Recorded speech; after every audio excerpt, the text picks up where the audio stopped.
दीपक की बत्ती का पूरा जल जाना या बच जाना क्या संकेत देता है। श्री शिवाय नमस्तुभ्यम, हर हर महादेव।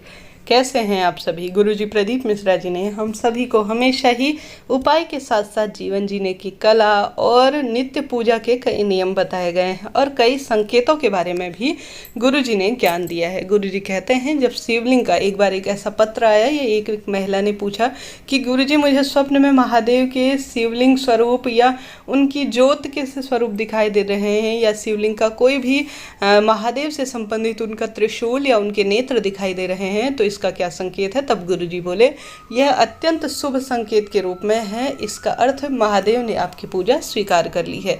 साथ ही गुरुजी के पास एक बार ऐसा और प्रश्न आया था, ऐसा प्रसंग आया था जिसमें गुरुजी ने कहा था कि जब नारियल आपको लगे कि मैं महादेव को भोग लगा रही हूँ या अन्य देवी देवताओं को भोग लगा रही हूँ, तब वह नारियल खराब निकल जाए तो समझ लीजिए महादेव पहले ही उसे प्रसाद के रूप में, भोग के रूप में खा चुके हैं। हमारे गुरुजी ने कई तरह की बातें स्वीकार कर चुके हैं।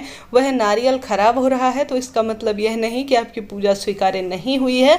यह पूर्ण रूप से महादेव उस भोग को ग्रहण कर चुके हैं, खा चुके हैं, स्वीकार कर चुके हैं, जिसके बाद आपको यह परिणाम आ रहा है। इसी तरह से जब भी गुरुजी ने कहा है दीपक लगाएं, तो इस बात का ध्यान रखिए कि हमेशा दीपक की जो लौ है या जो दीपक आप यूज़ कर रहे हैं वह पहले से जो है उसमें तेल या उसमें पड़ी हुई बत्ती नहीं होनी चाहिए। उसे साफ सुथरा आपको कर कर ही हमेशा उसमें दीप प्रज्वलित करना चाहिए। हमेशा इस बात का ध्यान रखिए, जब भी किसी विशेष बेलपत्र वृक्ष या किसी विशेष स्थान पर आप दीप लगा रहे हैं, उसमें पहले से पड़ी हुई बत्ती, उसके ऊपर ही आप दीपक लगा दे रहे हैं, उसमें पहले से अन्य व्यक्ति जो यूज़ कर रहे हैं या जिसने भी भगवान के नाम का दीप लगाया है उसमें पहले से पड़ी हुई तेल इत्यादि है, तो उसमें ही आप दीप लगा रहे हैं, तो यह आपकी पूजा को अस्वीकार्य होने वाले कार्य हैं। साथ ही गुरुजी ने कहा है हमेशा 2 दीपक हमारी पूजा में होने चाहिए। सबसे पहले हमें एक दीपक लगा लेना चाहिए जो कि हमारी पूजा पाठ का साक्षी हो, और एक दूसरा दीपक जो पूजा के अंत में लगाना चाहिए और उसी से भगवान की आरती करनी चाहिए। पूरे घर में घुमाकर सभी भक्तजनों को जो है, इसके घर के परिवार के सदस्य को, सभी को इसी से जो है आरती लेने के लिए करना चाहिए। इस तरह से यह कार्य सबसे उत्तम माना जाता है। और समय समय पर आप सभी को दीपक नहीं बदलना चाहिए। कई महिलाओं की आदत होती है नया नया दीपक लाकर उसे प्रज्वलित करती है। ऐसा नहीं है, दीपक जितना पुराना होता है उतना अधिक घर के मंदिर में फल देने वाला होता है। मंत्रों की शक्ति से, भगवान के स्पर्श से दीप हमेशा पुराना ही फल देने वाला होता है। तो दीपक बार बार ना बदले, हमेशा साफ, स्वच्छ, पूर्ण रूप से धुला हुआ दीपक, जैसे सुबह दीप प्रज्वलित किया तो शाम को उसे पूर्ण रूप से धो लीजिए या पोंछ लीजिए, जिसके बाद ही भगवान को आप जो है वह दीप प्रज्वलित करें।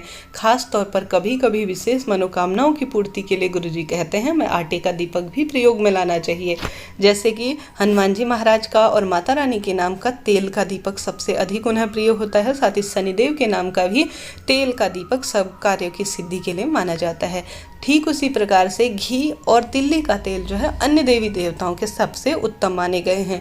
साथ ही हमेशा इस बात का ध्यान रखिए कि माता रानी के जो स्वरूप होते हैं या जो हमारे पितृ होते हैं उनके नाम की लंबी बत्ती का दीपक लगाया जाता है, क्योंकि यह धन में और वंश में वृद्धि करने वाले होते हैं और स्त्री जो स्थिर लक्ष्मी वृद्धि के लिए और विशेष कार्य की सिद्धि के लिए गोल बत्ती का दीपक देवताओं के नाम का लगना सुनिश्चित गुरुजी ने किया है। तो इन छोटे छोटे तथ्यों को हमेशा अपने जीवन में आप सभी को उतारना चाहिए। साथ ही भगवान किसी न किसी स्वरूप में, किसी न किसी तरह से प्रत्येक व्यक्ति को कुछ ना कुछ दर्शन देते हैं। निर्मल मंजन सो मोहि पावा, मोहे छल छिद्र कपट न भावा, ऐसा शास्त्रों में कहा गया है। जब भी भगवान की पूजा करें, भले ही छोटे स्वरूप में करें, परंतु भगवान कहते हैं हमेशा निर्मल मन से, स्वच्छ भाव से कि भगवान मेरे हैं और मैं प्रभु का हूँ, उनका है सब कुछ और उन्हीं को समर्पित कर रहा हूँ। इस भावना से जो पूजन करता है उसकी पूजा जरूर से स्वीकार्य होती है। और हमेशा भगवान के आगे जब भी आप प्रणाम करें उनका धन्यवाद करना ना भूलें। जैसा आप जीवन जी रहे हैं, कई लोग जो है इस जीवन को जीने के लिए बहुत प्रार्थना प्रार्थना करते हैं बहुत कर्मशील होते हैं।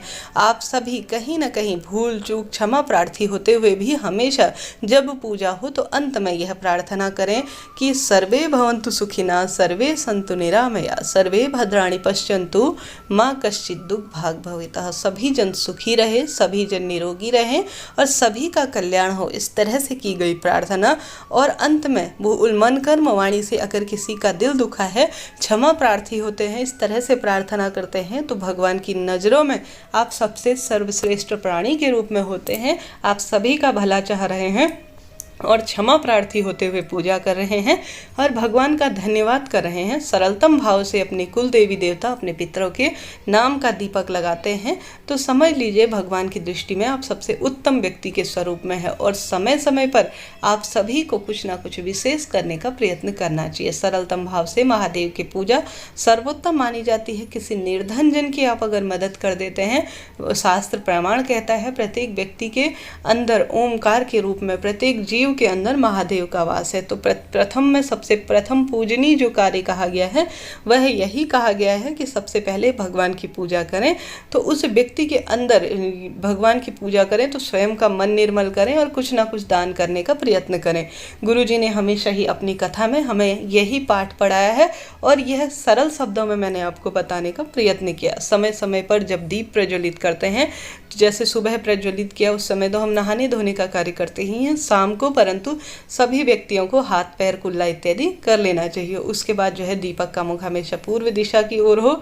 कभी भी दीपक से दीपक प्रज्वलित नहीं करना चाहिए। और इस बात का भी ध्यान रखें कि आप सभी कभी भी यह गलती ना करें कि कभी भी सरसों का तेल या जो तिल्ली का तेल और घी, दो चीज़ें जो है एक में नहीं मिलानी चाहिए। हाँ, कोई उपाय इत्यादि कर रहे हैं तब अलग बात है, तो इस चीज़ का ध्यान रखते हुए दीप प्रज्वलित करें। और घर के मुख्य द्वार पर, माँ तुलसी में और घर के मंदिर में तो रोज जो है दीप प्रज्वलित होना ही चाहिए। शाम को यह नियम बना लेना चाहिए। अब जानते हैं कि क्या अर्थ होता है जब दीपक का पूरा जल जाना, जलकर भस्म हो जाना और कभी कभी बच जाना और दीपक में फूल बनना, इनके क्या संकेत कहे गए हैं। हमेशा शास्त्र प्रमाण कहता है कि दीपक में फूल बनना, और कई ज्ञानी जन, कई जो है विशेष जन यही कहते हैं कि दीपक में फूल बनना सबसे शुभ कार्य के रूप में जाना जाता है। यह मनोकामना पूर्ति की ओर संकेत करता है, संदेश देता है और साथ ही आपकी पूजा स्वीकार हो रही है, भगवान स्वीकार कर रहे हैं, यह उस ओर भी इशारा करता है। अगर आपकी भी बत्ती पूरी तरह से जल जाती है और तेल उसमें पूर्ण रूप से खत्म हो जाता है, ये तो बहुत शुद्ध है, बहुत सर्वश्रेष्ठ बताया जाता है कि भगवान आपकी पूजा धीरे धीरे स्वीकार कर रहे हैं, पूर्ण रूप से स्वीकार कर रहे हैं। किसी न किसी स्वरूप में मनोकामना पूर्ण होगी। जब भी दीपक प्रज्वलित करें तब आप सभी को, जब भी किसी महादेव के मंदिर में किसी विशेष स्थान पर, तो थोड़ी देर जब दीपक लगा रहे हैं, दीपक प्रज्वलित हो रहा है, तो वहाँ पर बैठना चाहिए और महादेव से, सभी देवी देवता जिसके नाम का भी दीपक लगा रहे हैं, वहाँ पर अपने मन की बात जरूर से करनी चाहिए। यह नहीं कि 1 मिनट में दीपक लगाया और काम खत्म हो गया, इस भावना से नहीं। आप अपने घर से माचिस, अपने घर से जो भी दीपक लगाने की सामग्री लेकर जा रहे हैं, वह लेकर आप सभी बड़े सच्चे भाव, सच्चे मन से महादेव के सरल मंत्र और उनसे अपनी बात कहते हुए सरल से कार्यों को करने का प्रयत्न करें। तो इस तरह से यह जानकारी थी। वीडियो उचित उपयोगी रही हो तो कृपया लाइक करें, शेयर करें, सब्सक्राइब करें, जिससे जिस भी व्यक्ति को इन चीज़ों का ज्ञान नहीं है उन तक यह ज्ञान जरूर से पहुंचाए। वीडियो उचित रहा हो तो हर हर महादेव, श्री शिवाय नमस्तुभ्यम।